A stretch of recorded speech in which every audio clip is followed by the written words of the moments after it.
Hi everybody, this is Joanne and I'm going to share with you the presentation I made at the Science Online Conference 2010 for the Ignite Talk. As it turns out, I can time travel to speak with any scientist I desire. I was supposed to meet with Louis Pasteur, but we got our signals mixed, and as it turns out, I'm all dressed up and I need to find someone to speak science with. So I was hoping you would help me decide who I should call. Here's Al. He's so serene and so intelligent. His family immigrated from Poland, and he really wanted a great science education, so he took a train from San Francisco to Washington, D.C. to ask President Grant for a non-existent space at the U.S. Naval Academy. It was a good thing that Grant went ahead and gave him that space because Al won America's first Nobel Prize in Science. He and his pal Ed created a device called an interferometer, and they were trying to ascertain whether ether was the medium through which light travels. As it turns out, they discovered that ether doesn't exist at all. So it's okay if your experiment doesn't find what you were initially looking for. And also, collaboration can be quite advantageous. Here's my darling Paul. Early in his career, he spent his time looking at tissues of the body through the microscope, much like I do day to day. He discovered these discrete regions within the pancreas that we now know secrete insulin and other hormones, but he made a guess that they might have an immune function. Whoops. He contracted tuberculosis, and he left Germany to find a cure, and also decided to switch his field of study to that of marine worms and also meteorology. His lesson is that you can have incorrect conclusions and still have valid observations. And also, who needs a Nobel Prize when you can have your name attached to an anatomical structure and become much more well known for that? And also, a mind that thinks scientifically can advance in multiple areas of science. Oh, here's Pierce. What is he doing here? Because he's not a scientist. But this ad did happen to be in a French science magazine for public consumption, and maybe he can play one in a movie sometime. So I'll overlook this slight flaw. Ooh, Enrico.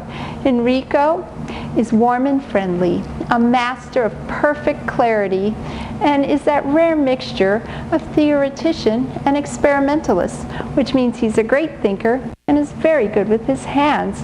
He's Italian, you know. He is most well known for discovering that nuclear chain reaction underneath a football field at the University of Chicago. He also won the Nobel Prize for his work on induced radiation. His discovery of the nuclear chain reaction was important to create the first atomic bomb, which just goes to show that new scientific discoveries and technologies give something for society and governments to grapple with. Fair Lisa, because when it comes to science, gender doesn't matter, although in her case it did, as did her religion. She was very fortunate early on to be able to study under famous physicists Boltzmann and Planck. She also began a 30-year collaboration with Otto Hahn and was very seminal in the understanding of nuclear fission. However, she was glaringly overlooked for a Nobel Prize for that work. She also managed to keep herself and her staff safe from the unknown harmful effects of radiation in her concern for the extraneous external variables coming into her experimentation, so she demanded very strict cleanliness, which turns out that we understand lab safety is quite crucial. We also learned from Lisa that political climate can impair scientific recognition. C'est Claude. Claude is the world's preeminent physiologist. He helped us understand the role of the pancreas in digestion and also the role of glycogen in the liver.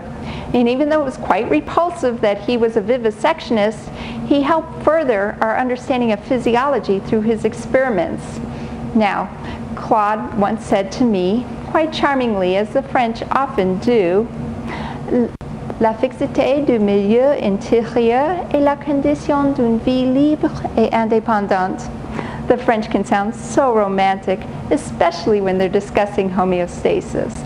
Claude is a big believer in the experimental method and a huge advocate of the blind study in medicine.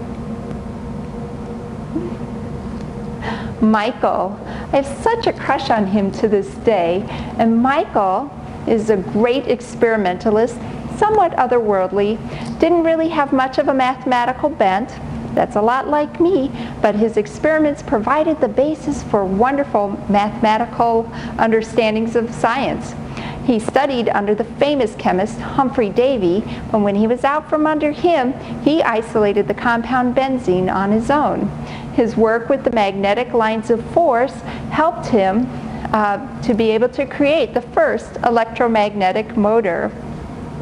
Michael describes science in a very clear, simple language, and he, in his enthusiasm to share science with as many people as possible, began a yearly tradition of the Science Christmas Show for children in the UK, which is still held to this day. And this just goes to show, if you love science, share it with everyone. So here are my 6 options. So if you would vote under this video, that would be greatly appreciated. So here we have Al and Paul and Enrico and Lisa and Claude and Michael. And I would like to offer huge thanks to Matt Coakley, who is the art director for Popular Science Magazine, for creating this beautiful PowerPoint background for me. All right, thank you everyone for listening. All right, bye.